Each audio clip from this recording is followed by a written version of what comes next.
My billionaire ex-husband mocked me for buying generic oatmeal and called me the help in front of his new girlfriend. He had no idea that the woman he was pitying was actually the secret mogul who owned his entire empire. The supermarket floor was buffed to a mirrored shine, reflecting the fluorescent hum of the ceiling lights. I stood in the checkout line, carefully comparing the price of 2 different brands of oatmeal. One was 3 cents cheaper per ounce. I put the name brand back on the shelf and placed the generic canister in my basket. Behind me, I heard a sharp, familiar laugh, a sound that used to make my heart flutter, but now made my stomach tighten into a hard, cold knot. Clara? Is that really you? My God, I thought you were the cleaning lady for a second. I didn't have to turn around to know it was Julian. That tone of voice, the perfect blend of pity and condescension, was his trademark. I slowly pivoted, clutching my canvas tote bag. Julian stood there, looking like he'd stepped directly off the cover of a luxury lifestyle magazine. His charcoal suit was perfectly tailored, his hair was impeccably styled, and his watch probably cost more than the car I'd driven to get here. Beside him stood a woman who looked like a porcelain doll, tall, blonde, and draped in labels that screamed, "New money." "Hello, Julian," I said, my voice steady. "It's been 2 years. I see you're still as charming as ever." Julian let out a theatrical sigh, leaning back against a display of organic avocados. I heard things were tough after the divorce, but I didn't think it was this bad. Counting pennies over oatmeal? Really, Clara? I offered you a generous settlement. You were the one who insisted on taking nothing but your dignity. I hope it tastes good because it looks like it's the only thing you're eating. His new girlfriend, whom he introduced as Tiffany, giggled into her manicured hand. Is she the one you told me about, Jules? The one who wanted to live a simple life? The very one, Julian smirked. She used to lecture me about the burden of excess. Looks like she finally got her wish. She's living so simply, she's practically 1 step away from a soup kitchen. I looked down at my worn sneakers and my faded denim jacket. To them, I looked like a failure. I looked like the woman who had lost everything when she lost Julian. They didn't see the peace in my eyes or the lack of stress in my shoulders. They didn't see the truth. I'm doing just fine, Julian, I said, handing the cashier a $5 bill. I have everything I need. If you say so, Julian said, his eyes scanning my meager groceries with a look of genuine disgust. But listen, we're actually having a little get-together tonight at the Grand Hyatt. It's a silent auction for the Heritage Foundation. Very exclusive. I'm the lead sponsor this year. Why don't you stop by? I'm sure there will be plenty of leftovers you can take home in a doggy bag. I'll tell the doorman to let you in, even without a black tie outfit. I'll just tell them you're the help. Tiffany laughed again, a high-pitched sound that grated on my nerves. I felt a surge of something I hadn't felt in a long time, not anger, but a cold, calculating resolve. For 2 years, I had lived in the shadows. I had moved to a small, quiet apartment, driven a 20-year-old Honda, and worked a modest job as a freelance researcher. I did it because I wanted to know who I was without Julian's shadow looming over me. I did it because I wanted to prove I didn't need his world.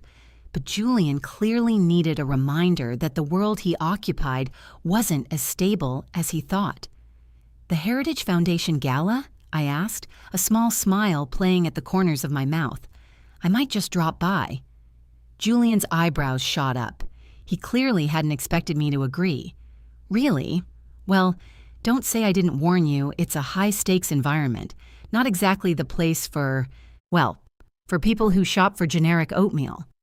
He turned away with a flick of his wrist, leading Tiffany toward the gourmet cheese section. I watched them go, feeling the weight of the small, nondescript plastic card in my pocket. It wasn't a credit card from a major bank. It was a private client card for a boutique investment firm that only handled portfolios in the 9-figure range. I walked out to my old Honda, the engine groaning as I turned the key. I drove past the luxury high-rises and the designer boutiques, heading toward my small apartment on the edge of town. Inside, the space was clean, minimalist, and quiet. I sat at my wooden desk and opened my laptop. Logging into my primary account required 3 layers of biometric authentication. I placed my thumb on the scanner and waited. The screen flickered to life, displaying a balance that would have made Julian's eyes pop out of his head. The humble fund, as I called it, was the result of a tech patent I'd developed in my 20s, one I'd kept entirely separate from our marital assets, hidden behind a labyrinth of blind trusts and shell companies that Julian's lawyers hadn't even known to look for. I looked at the invitation list for the Heritage Foundation Gala. Julian was indeed the lead sponsor, his name proudly displayed in gold letters. But as I scrolled down to the benefactors section, I saw the name of the entity that actually funded the foundation's entire endowment, the C.L. Sterling Trust. My trust. I picked up the phone and dialed a number I hadn't called in months. "Mr. Sterling?" a voice answered on the second ring. "Is everything all right? We haven't heard from you." "Everything is fine, Marcus," I said, my voice dropping an octave. "I've decided to attend the gala tonight, and I'd like to make a special appearance.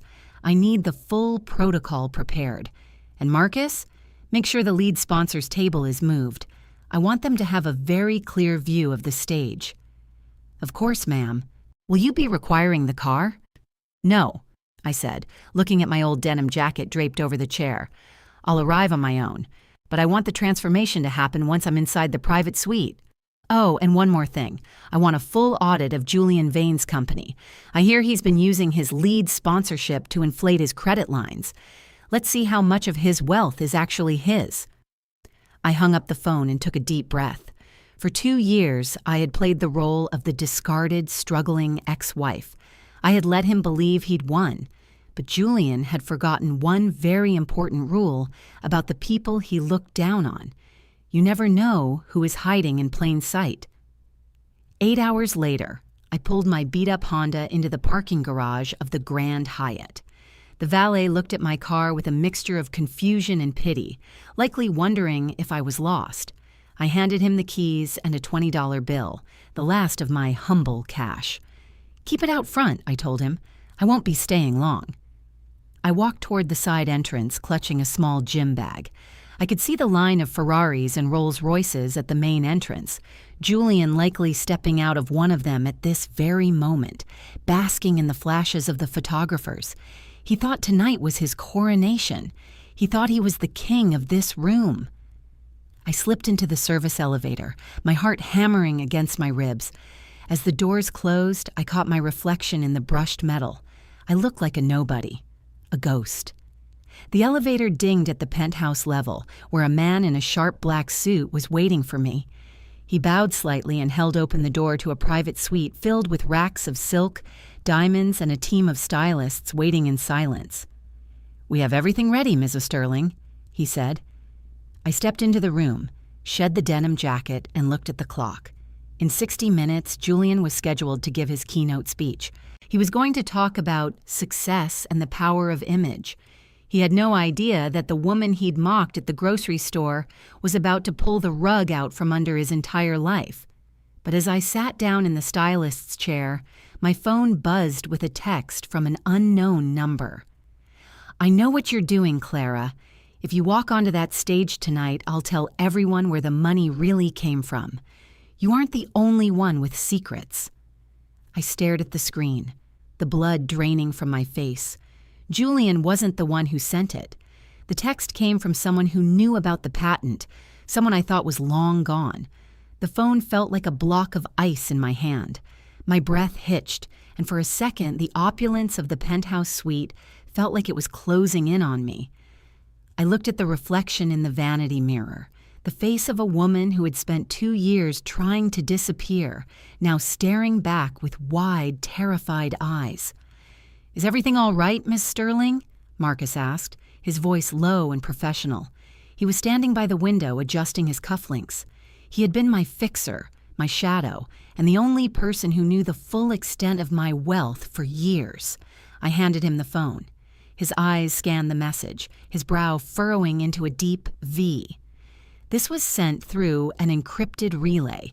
It's untraceable from this end. Do you have any idea who would know about the initial filing of the patent?" "Only 2 people," I whispered, my mind racing back to the dusty labs of my university days. My professor, who died 5 years ago, and Leo. Leo, my former research partner. The man who had tried to claim half the patent before I'd even incorporated. We'd settled out of court, a massive sum that I thought had bought his silence and his disappearance forever. If Leo was back, and if he had partnered with Julian, my quiet life wouldn't just be over, it would be incinerated. Should we cancel the reveal? Marcus asked. If someone is prepared to contest the origin of the funds, it could trigger a federal audit of the Sterling Trust. It would tie your assets up in probate for years. I looked at the gown hanging on the rack. It was a masterpiece of midnight blue silk, encrusted with sapphires that caught the light like deep-sea treasures. It represented the power I had spent years building in silence. Julian was downstairs right now, likely laughing about my generic oatmeal life, using his supposed status to lure investors into a sinking ship. If I backed down now, he won. If I backed down, I was exactly who he thought I was. A weak woman who couldn't handle the heat of the real world. No, I said, my voice hardening. We don't cancel. We accelerate. If Leo is here, he's looking for a payday. He won't blow the whistle until he sees how much he can squeeze out of me. But Julian needs to fall tonight. As you wish, Marcus said, though his eyes remained wary. The transformation took an hour. The stylists worked with the precision of a pit crew. My wild chestnut hair was tamed into a sleek, sophisticated chignon. My skin, usually bare and windburned from my long walks, was polished to a porcelain glow. When I stepped into the midnight blue gown, the weight of the fabric felt like armor. I looked in the mirror and didn't see Clara, the girl from the grocery store. I saw C.L. Sterling. The car is waiting in the basement, Marcus said. We'll enter through the VIP elevators. Julian is currently in the ballroom holding court at the center table. As we descended, I felt a strange sense of vertigo. For 2 years, I'd lived on less than $30,000 a year. I'd learned the value of $1, the peace of anonymity, and the strength it took to be ignored. Now, I was stepping back into the furnace. The ballroom was a sea of black ties and shimmering sequins. The scent of expensive lilies and aged bourbon hung heavy in the air. I stayed in the shadows of the mezzanine, looking down at the spectacle. Julian was easy to spot. He was standing on a small dais near the stage, a champagne flute in one hand, gesturing expansively as a circle of men in suits nodded in sycophantic agreement. Tiffany was draped over his arm like a trophy, her smile fixed and vacant. And that, Julian's voice boomed, carrying over the ambient noise thanks to his proximity to the microphone, is why the Vane Group is the only choice for the Heritage Endowment. We don't just manage wealth, we embody it. We understand that in this world there are those who lead and those who follow. I saw my ex-wife today, actually. A lovely woman, but she chose the path of the follower. It's a tragedy, really. But it serves as a reminder. Without the right vision, you end up counting pennies in the bargain aisle. A light ripple of laughter moved through his circle. My blood turned to liquid fire. He was using our marriage, my life, as a cautionary tale to bolster his own ego in front of the city's most powerful donors. Wait for my signal, I told Marcus.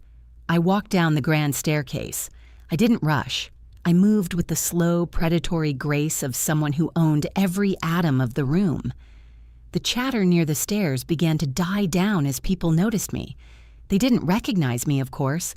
They just recognized the sheer, unadulterated presence of wealth. I walked straight toward Julian's table. He was in the middle of another anecdote when he saw me. He stopped mid-sentence, his glass frozen halfway to his lips.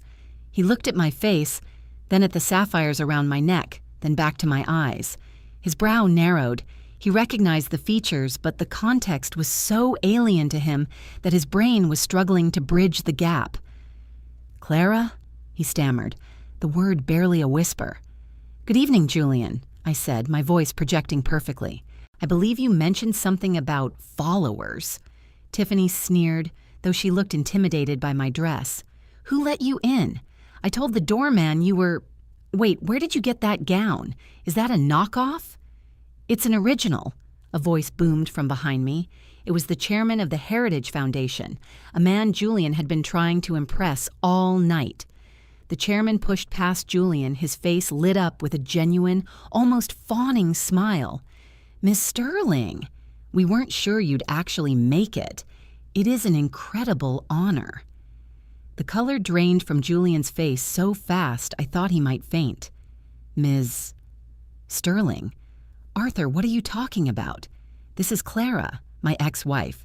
She lives in a one-bedroom apartment in Eastwood. She drives a Honda."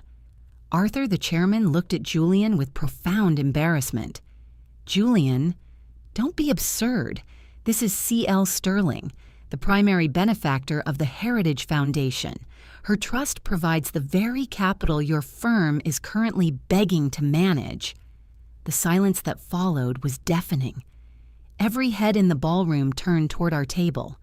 Julian's mouth opened and closed, but no sound came out. He looked like a man watching his entire reality dissolve into mist. "There must be a mistake," Julian finally managed to choke out. "Clara, what is this? Some kind of sick joke? Where did you get this money? Did you steal it from our accounts during the divorce?" "Our accounts?" I laughed, and the sound was cold. "Julian, you didn't have enough money in your accounts to pay for the thread on this dress. I've had this fund since before I met you. I just didn't want you to ruin it the way you ruin everything else you touch." I leaned in closer, so only he and Tiffany could hear. "And by the way, I've seen your quarterly reports. You're over-leveraged by $40 million. You aren't here to sponsor this gala, you're here to find a bailout. But the Heritage Foundation doesn't partner with failing firms." I turned to the chairman. "Arthur, I'd like to begin the keynote now, and I believe Mr. Vane was just leaving. His sponsorship has been revoked." Julian's face went from pale to a mottled, angry purple. He stepped forward, his hand reaching out as if to grab my arm, but Marcus was there in an instant, a silent, immovable wall. "You think you've won?" Julian hissed, his voice trembling with rage. "You think you can just humiliate me and walk away? I know about the Sterling secret, Clara. I'm not the one who sent that text, but I know who did, and he's standing right behind you." I froze. A cold hand settled on my shoulder, a hand with a very familiar silver ring on the pinky finger. "Hello, Clara." A smooth, melodic voice whispered in my ear. "You really should have checked the guest list more carefully. I'm not just here for the money. I'm here for the patent, all of it." I turned slowly, my heart stopping. Standing there wasn't just Leo. It was Leo, standing arm in arm with my own sister, who I hadn't spoken to in 3 years. She was smiling, but her eyes were full of a cold, calculated hunger. "Surprise, sis?" she asked. "We've been waiting for this reveal for a long time. Tell me, does the board know that the brilliant C.L. Sterling actually stole her primary research from her own family?" The air in the ballroom seemed to vanish, leaving me lightheaded and cold. My sister, Sarah, stood there with a predatory smirk that mirrored Julian's. Behind her, Leo, the man who had nearly derailed my life a decade ago, looked at me with a gaze that held no warmth, only the cold calculation of a man seeing a vault he finally knew how to crack. "Stole from your family?" I managed to say, my voice sounding far away to my own ears. I looked at Sarah, searching for a glimmer of the girl I used to share a bedroom with. "Sarah, what are you talking about? You know I spent 3 years in that lab. You were in Europe. You didn't even know what I was working on until the first filing." Sarah took a step forward, her heels clicking sharply on the marble floor. The crowd, sensing a scandal far more juicy than a simple divorce drama, pressed closer. The chairman, Arthur, looked back and forth between us, his expression shifting from admiration to deep, professional concern. "That's the story you told the world, Clara," Sarah said, her voice loud enough to carry to the back of the room. "But we all know the truth. You found Dad's old journals in the attic after he passed. He was the brilliant one. You just had the lack of conscience required to slap your name on his life's work and hide the profits in a shell company while your own sister struggled to pay her rent." A collective gasp rippled through the room. It was a perfect lie, one constructed with just enough truth to be devastating. Our father had been an amateur tinkerer, a man of ideas who never had the discipline to follow through. I had loved him, but his journals were filled with sketches of perpetual motion machines and water-powered cars. They had nothing to do with the molecular-level semiconductor coding that had made me my fortune. "That's a lie, and you know it," I said, my voice regaining its steel. "Dad's journals are in a safety deposit box. They're nonsense, Sarah. I've lived like a ghost for 2 years to avoid this kind of greed.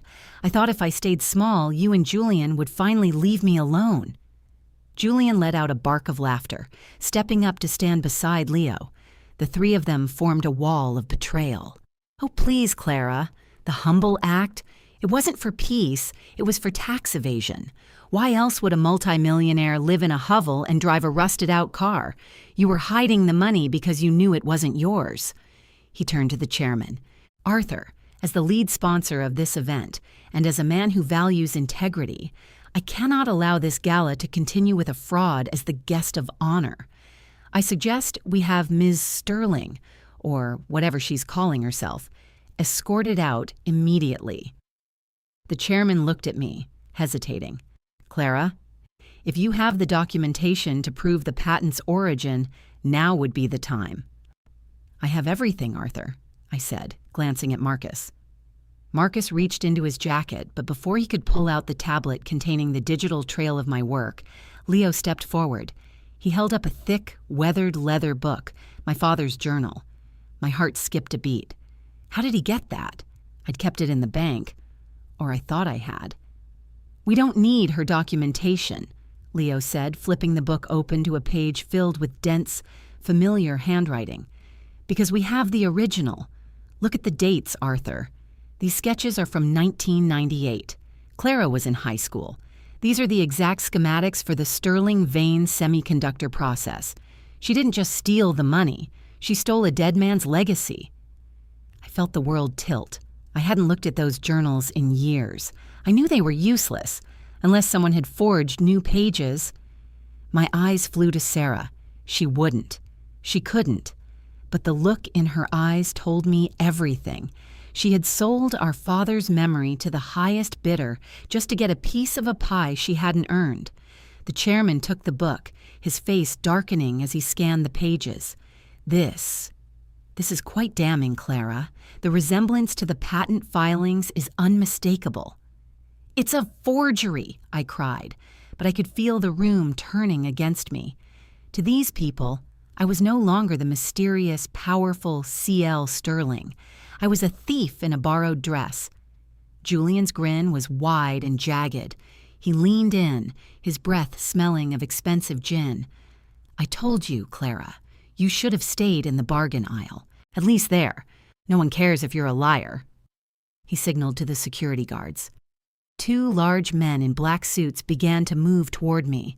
The humiliation was a physical weight, pressing down on my chest. I looked at Marcus, but for the first time, he looked uncertain.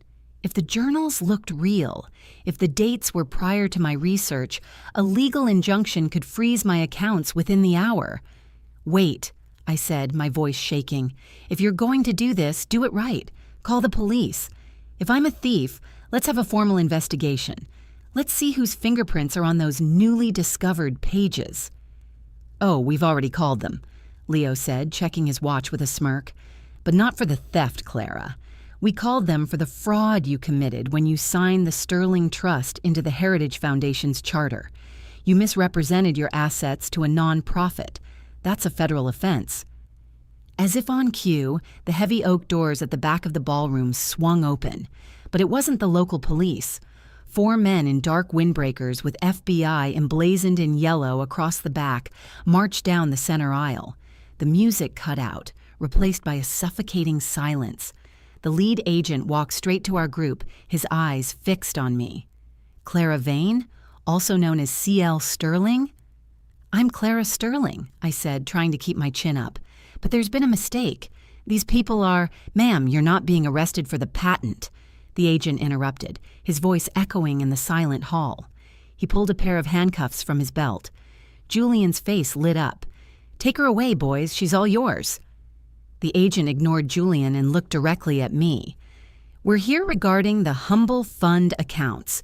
We've been tracking a series of deposits from a sanctioned offshore entity linked to the Volkov Syndicate. $20 million moved through your personal account in the last 48 hours. My blood turned to ice. 20 million?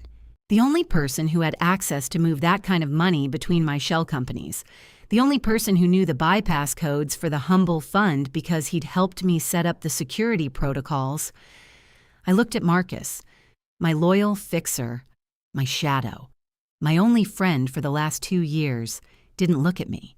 He was looking at Julian, and then slowly, Marcus reached out and shook Julian's hand. The transfer is complete, Mr. Vane, Marcus said, his voice devoid of any emotion.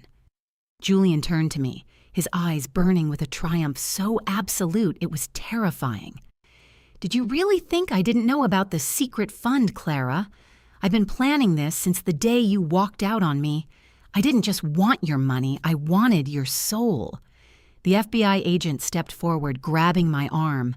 Clara Sterling, you're under arrest for money laundering and conspiracy.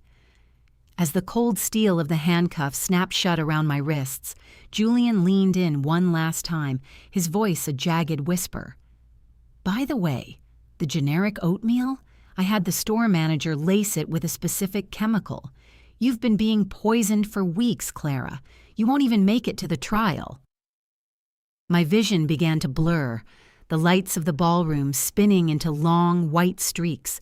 My legs gave out, and I felt myself falling toward the polished floor. Just before everything went black, I saw Sarah and Julian smiling down at me, and I realized with a jolt of pure horror that my sister wasn't just there for the money. She was holding a small, empty vial in her hand. The world didn't go black all at once. It dissolved into a jagged kaleidoscope of midnight blue and clinical white. I felt the impact of the marble floor against my cheek, but the pain felt distant, like it was happening to someone else. Above me, the silhouettes of Julian, Sarah, and Leo loomed like vultures. Julian's laughter was the last thing I heard before the rush of footsteps and the barking commands of the FBI agents drowned everything out. When I finally opened my eyes, the opulent ballroom was gone. I was lying on a thin, plastic-covered mattress in a room that smelled of industrial bleach and old coffee. My wrists were heavy, not with the sapphires I'd worn at the gala, but with cold, stainless steel cuffs tethering me to the side of a hospital bed. My head throbbed with a rhythmic, stabbing pain. I tried to sit up, but a wave of nausea surged through me. Don't move too fast, Miss Sterling. Or should I call you Mrs. Vane? I turned my head slowly. A man sat in a folding chair by the door. He wasn't in a windbreaker anymore. He wore a sharp charcoal gray suit and a tie that was knotted with military precision. Agent Miller, the man who had arrested me. The poison, I croaked, my throat feeling like it had been scraped with glass. Julian said, the oatmeal. Miller leaned forward, his eyes unreadable. The doctors ran a tox screen. You had a significant amount of a synthetic benzodiazepine in your system, enough to cause a total physical collapse and temporary cognitive impairment. It wasn't poison in the lethal sense, Clara. It was a sedative. One that makes you look like you're having a nervous breakdown or a drug-induced episode. He tossed a folder onto my lap, which is exactly what your ex-husband told the press. By the time you woke up, the narrative was already set. C.L. Sterling, the reclusive tech heiress, had a psychotic break at a charity gala after her fraud was exposed. Julian Vane has already filed for emergency conservatorship over your assets, claiming you're a danger to yourself. I felt a cold shiver of dread. And the money laundering? The Volkov Syndicate? Miller's expression hardened. That's why I'm here. We tracked the $20 million. It moved through a series of offshore accounts before landing in your humble fund. The digital signature used to authorize the transfer was yours, Clara. Your biometric thumbprint, your 256-bit encryption key. To the Bureau, it looks like you were trying to clean Russian mob money before the Heritage Foundation audit. I didn't do it, I whispered, the weight of the betrayal crushing my chest. Marcus, my assistant, he had the bypass codes. He's working with Julian. Marcus Thorne disappeared 20 minutes after you collapsed, Miller said. We tracked his phone to the airport, but he vanished into the terminal. No flight records, no security footage. He's a ghost. I closed my eyes, picturing Marcus's calm, stoic face. He had been the one person I trusted.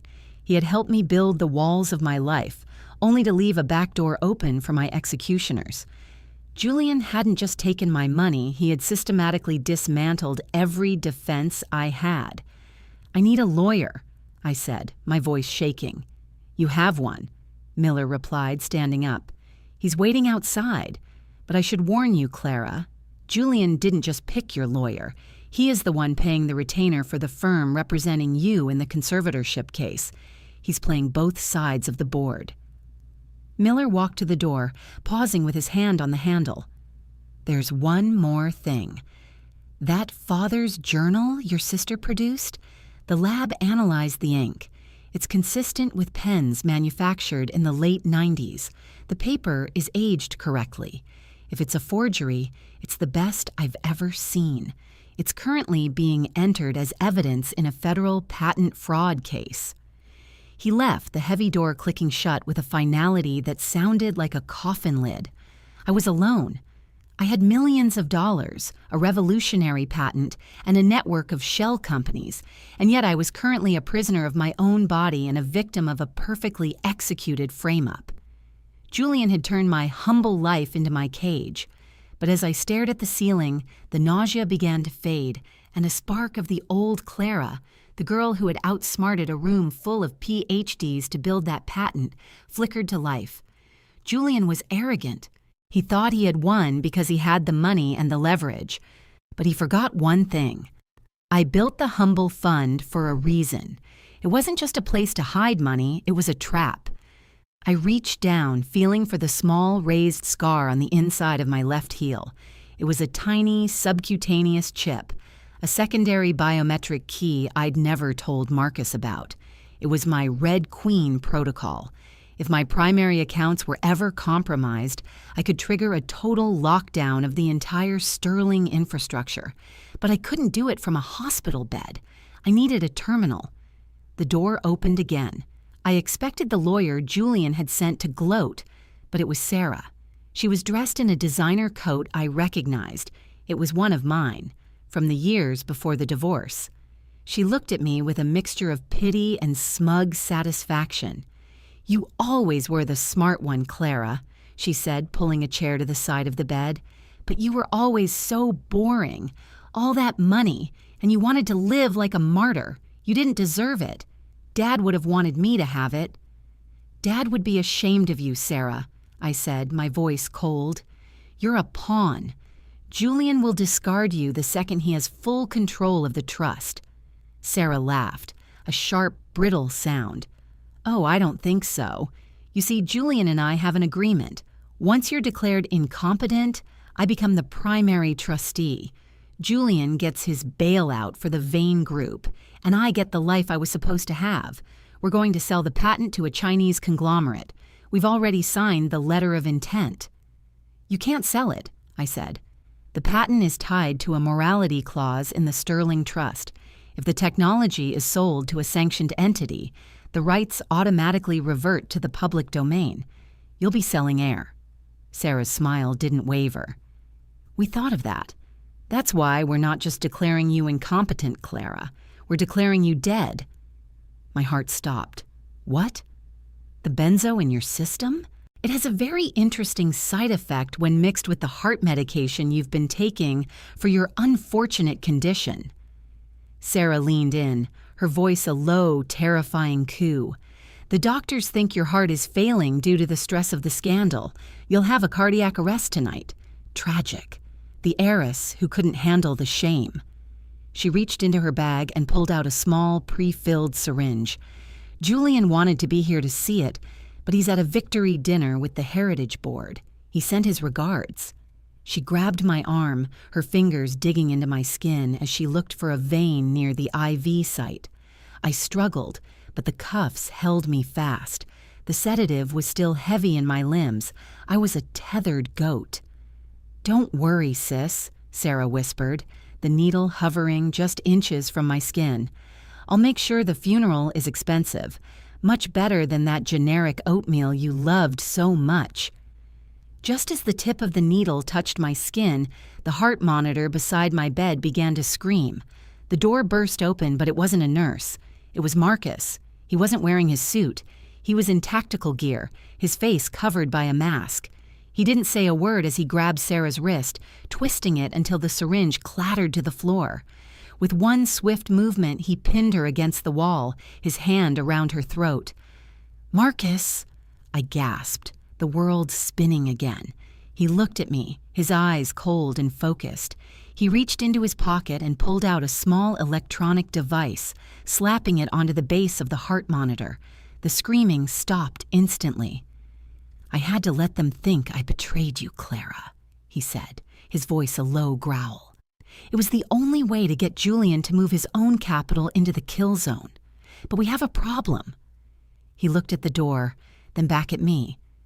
"The FBI agents downstairs. They aren't FBI. They're mercenaries hired by the Volkov Syndicate, and they aren't here to arrest you.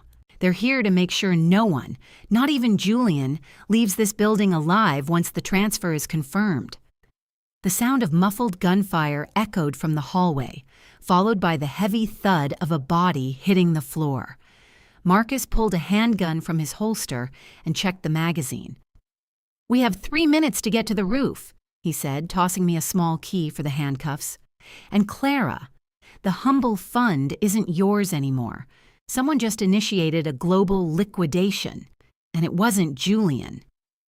The cold metal of the handcuffs hit the floor with a sharp clink. I rubbed my wrists, the adrenaline finally washing away the last of the sedative's fog. Marcus didn't wait for me to recover. He handed me a heavy tactical jacket and a pair of boots he'd stashed in his bag. "Sarah, stay where you are," Marcus commanded.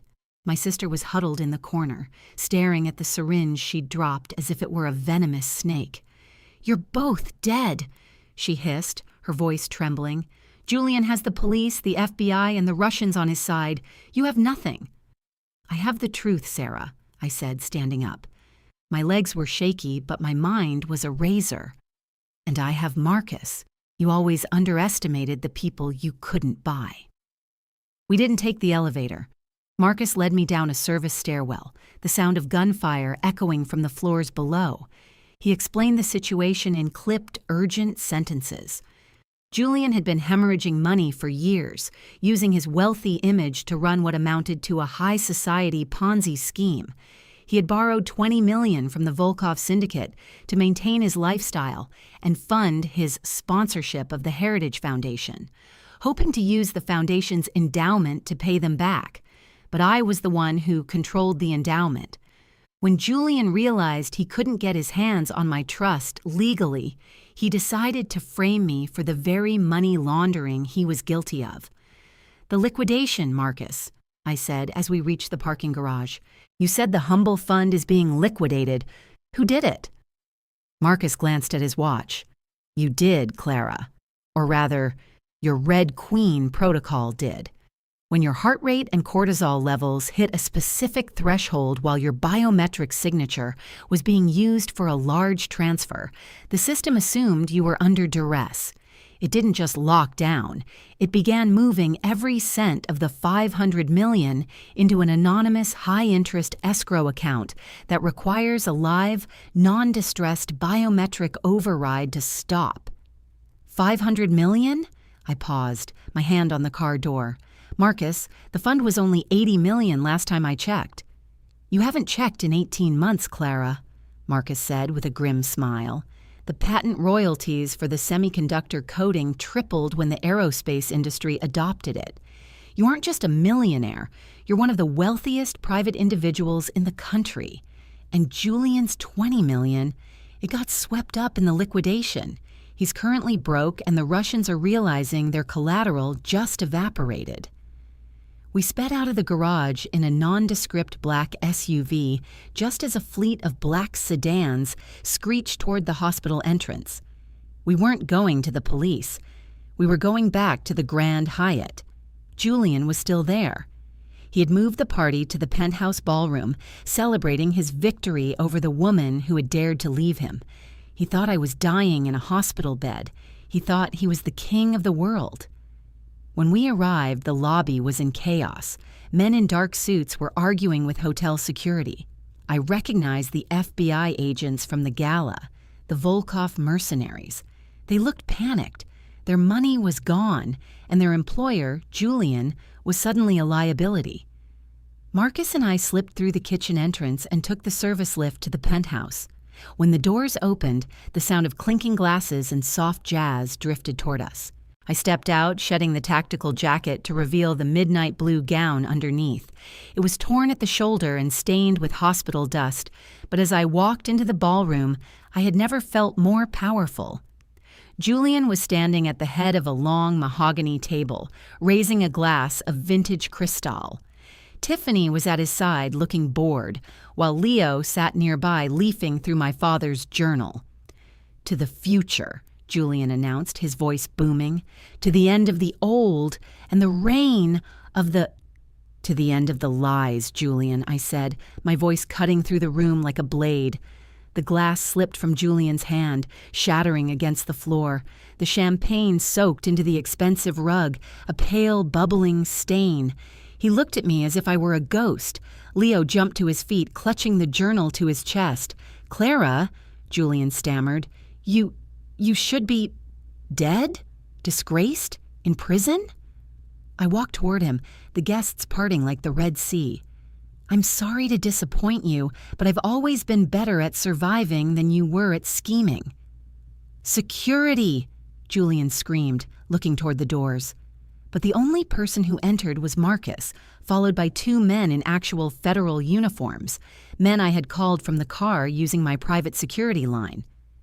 "The Volkov mercenaries have been detained downstairs, Julian," I said, leaning over the table, "and the FBI agents with them.